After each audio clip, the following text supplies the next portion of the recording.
Okay, he knows about all these guys. So he's the puppet master, playing Batman against Superman, playing Superman against Batman. He gets sending information to Superman all the time. That's how probably Superman became aware of Batman. And these two inevitably collide. They meet first time when Batman is chasing down a particular truck to get kryptonite because he's secretly trying to get the kryptonite, not to, as he was explaining to Alfred, not to deter a bomb from coming into Gotham, but he's actually trying to get the kryptonite to kill Superman. And that's when he first meets Superman. Superman threatens him and tells him, the next time you see a light in the sky, don't go to it, and your whole persona of Batman, shut that down. Because if you don't, I'm going to come for you. And I'm going to, well, he threatened him. So Batman operates on that. He prepares himself extensively, believing that this is the moment where he needs to protect all of mankind from Superman. He truly believes that. He's now down that road. And he even explains to Alfred that this may be the one defining thing that defines his legacy. And he's very serious about it because he knows that this super being could kill him. And he had probably done his research on the super being because you see him preparing with the correct tools. He steals the kryptonite from Lex Luthor's lab. He gets his lead bombs organized, and he goes out to battle. He gets Superman down into Gotham, and Superman comes because Lex Luthor pretty much manipulates the situation. And he's been manipulating all the time, but he manipulates the situation so that he has Superman's mom hostage. So Superman must go and face Batman. He must. And Superman knows who Batman is, and he knows about it. He knows who he is because he overheard Batman talking to Alfred. So he now knows who Batman is. But suffice it to say, I also Lex Luthor told him.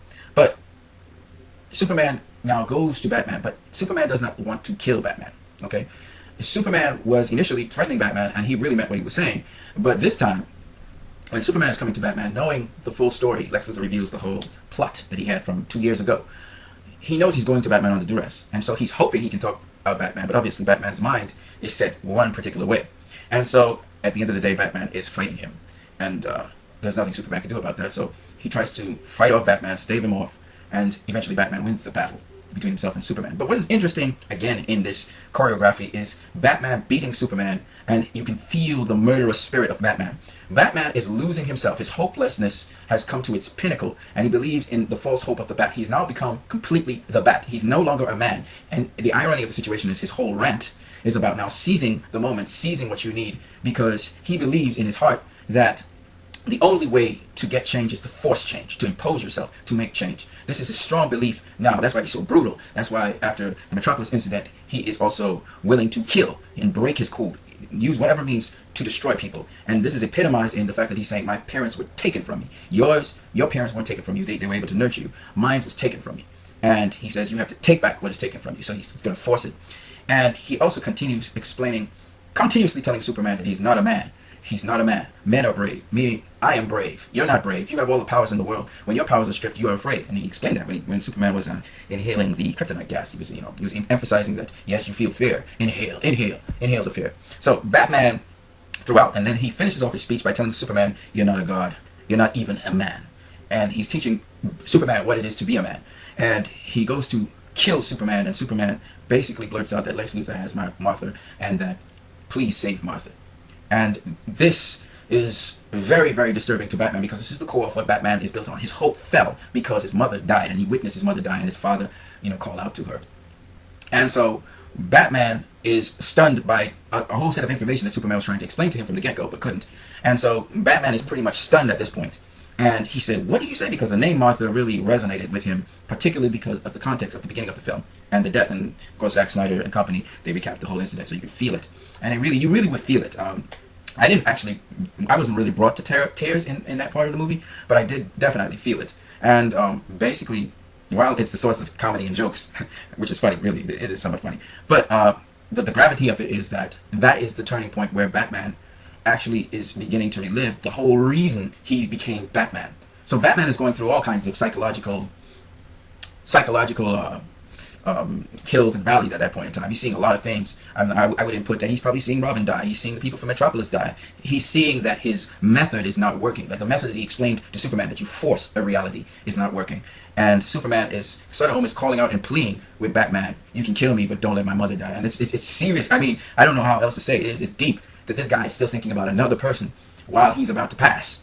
So it's a very, very deep thing. And again, it symbolizes Superman and his hope. By the way, Superman retained his hope by investing himself in the relationship with Lois. When he was recapping in his mind the collateral damage that happened, he had this conversation with his father, who was talking about how he was able to recover because of his mother, who instilled all these beautiful values, and the love that she had for him helped to heal him. And he realized Lois Lane was the key to connecting back with humanity and retaining that hope, so that he could be inspired to keep on going. Because he remembered that Lois Lane, you guys didn't know about this, you got to watch Man of Steel. He remembered, he said, why didn't you tell people who I was when he was sitting, when he was talking with Lois Lane? And she was like, well, because I wanted to keep my word to you. And he realized that human beings can essentially have good in them. And Lois Lane epitomizes that good. And that's why Superman is dedicated to Lois to the very end. And she's his inspiration, more so than his mom, even though his mom is an inspiration as well. So Superman, he was like, save my mother. And Lois Lane, of course, she jetted down there because she knew Superman was in trouble. And she became the savior of Superman by coming in just at the moment. She's always coming in just at the moment. And she goes into this building. And she's just there in time for Batman to say, why did you say that name?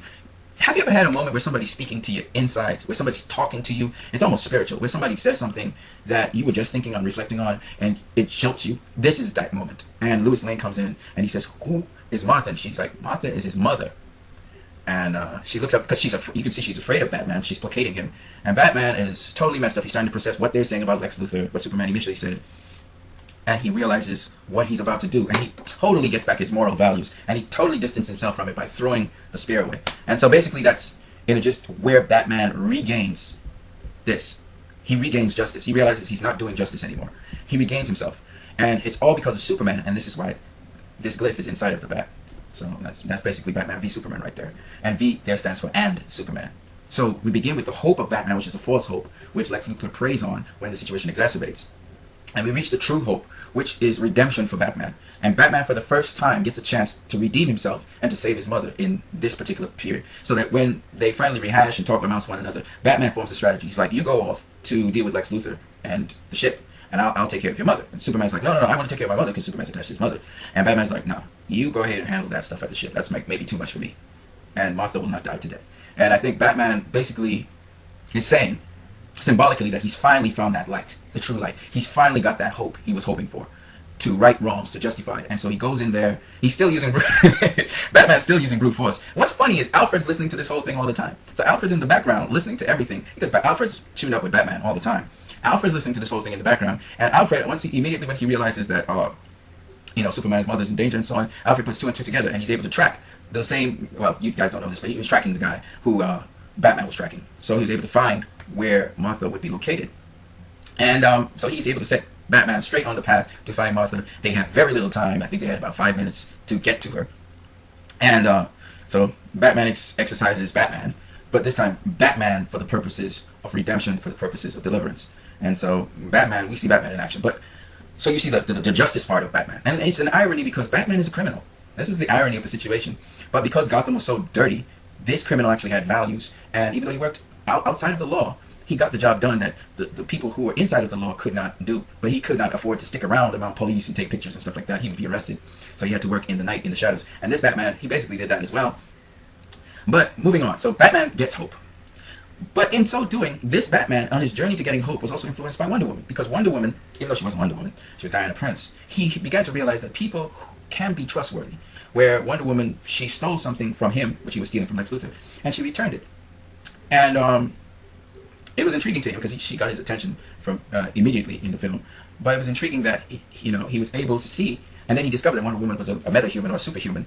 So he was able to see there were other superhumans around, and that influenced also his thought process. Now, that also influenced him realizing that you can be super powerful, but it doesn't mean that you have to be super evil. Remember, Batman kind of thought along the lines of Lex Luthor. Lex Luthor kind of influenced him, I think, or warped his thinking. So he's realizing that he's waking up from that negative ideology. And now he's coming into a positive, hopeful ideology. And this is Superman's impact on him. Superman, in this film, ends up having to face Doomsday. He cannot face Doomsday on his own, and Doomsday is pretty much indestructible. Superman gets almost killed trying to save the Earth from Doomsday. He kicks Doomsday out into the sky, which is a smart idea, to try and destroy him. And he failed. And Superman just cannot handle Doomsday by himself. He needs help.